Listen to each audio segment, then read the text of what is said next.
শারদীয়া উৎসব সম্পন্ন হলেও শেষ হয়নি উৎসবের মৌসুম। কালীপুজোর পরেই আয়োজিত হবে ছট পুজো। হিন্দি ভাষীদের প্রধান উৎসব হলেও বর্তমানে বহু বাঙালিও সামিল হয় এই উৎসবে। এই পুজোর অন্যতম উপকরণ বাঁশ বা বেতের তৈরি ধামা, কুলো বা ডালি।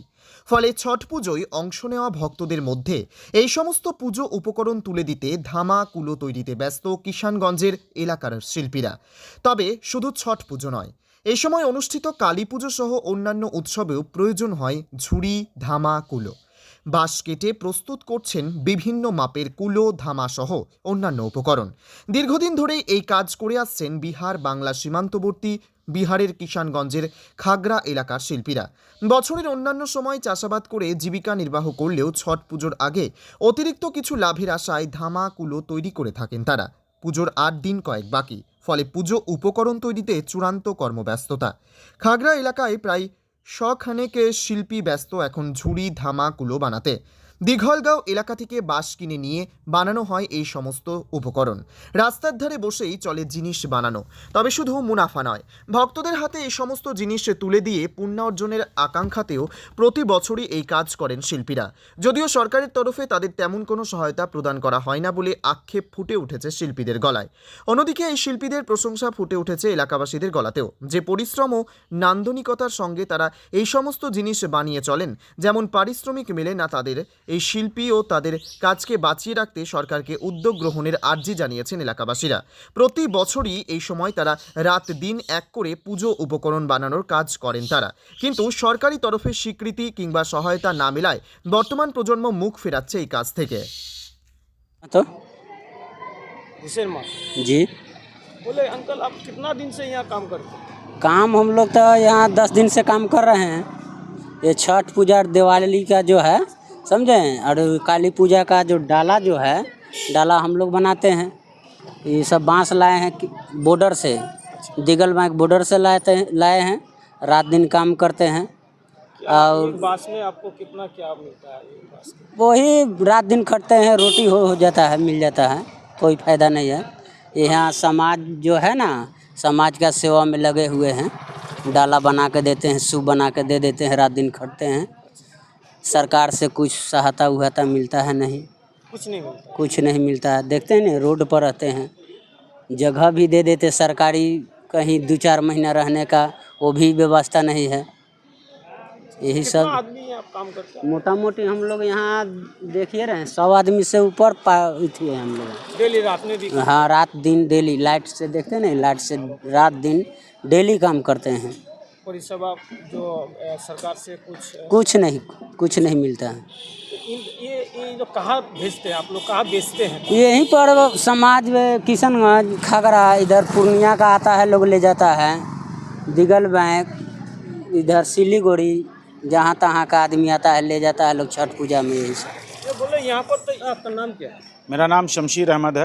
आप यहाँ आए सामान? नहीं, सामान यहाँ पर एक्चुअली में क्या है कि ये भाई लोग जो हैं ये टोकरी बनाते हैं, यानी कि काली पूजा जो आ रहा है, जिसको दीपावली भी कहते हैं, और छठ पूजा है, उसका ये लोग डाला बनाते हैं।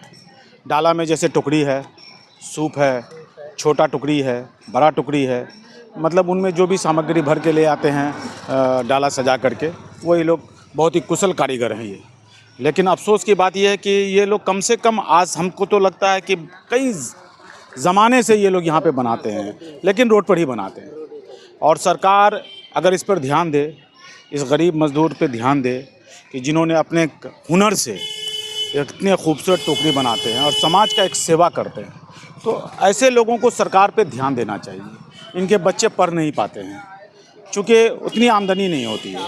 एक बांस की कीमत 250 से 300 रुपये हो जाती है, तो उसमें 3 टोकरी बनती है, और ये सारा दिन रात मिल करके ये टोकरी बनाते हैं और लोगों को देते हैं। आप खरीदते हैं?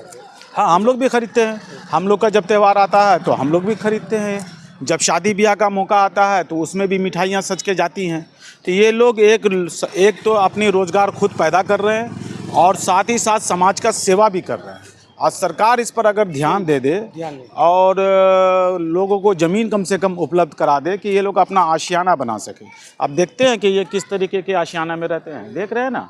तो ये लोग यहाँ बिहार सरकार के मुख्यमंत्री से हमारा आग्रह है कि ऐसे लोगों पर ध्यान दें, इन गरीब लोगों पे ध्यान दें और इनके हुनर का कद्र करें। लेकिन केंद्र सरकार का विश्वकर्मा जो एक ठो ये किया है बजट में, तो उन लोग से तो ये सुविधा मिल सकता है। ऐसी कोई भी योजना इन लोगों तक नहीं पहुंच पाती है।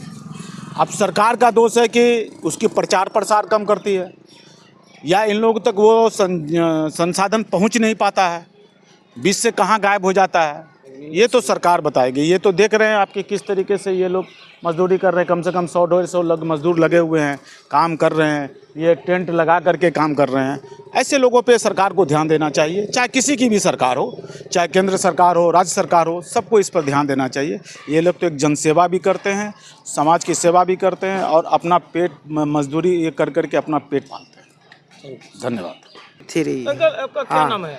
हमारा नाम तो रमेश महतो है। तो ये क्या काम कर रहे हैं आप? ये हम तो टोकरी का छठ पूजा के लिए कर रहे हैं। छोटा काली पूजा। हाँ, छोटा काली पूजा भी, छठ पूजा भी। कितना दिन से काम कर रहे हैं? यहाँ पर हम लोग कम से कम 1 महीना से। अच्छा, तो ये रोजी रोटी कैसे, मैंने आप लोग का क्या फायदा है इस सब? ये जो है से बेच बाच कर हम बाल बच्चा को हम लोग पालन पोषण करते हैं और अपना जो है से खेती गृहस्थी यही सब देखभाल। कुछ नहीं, इसमें कुछ फायदा नहीं है।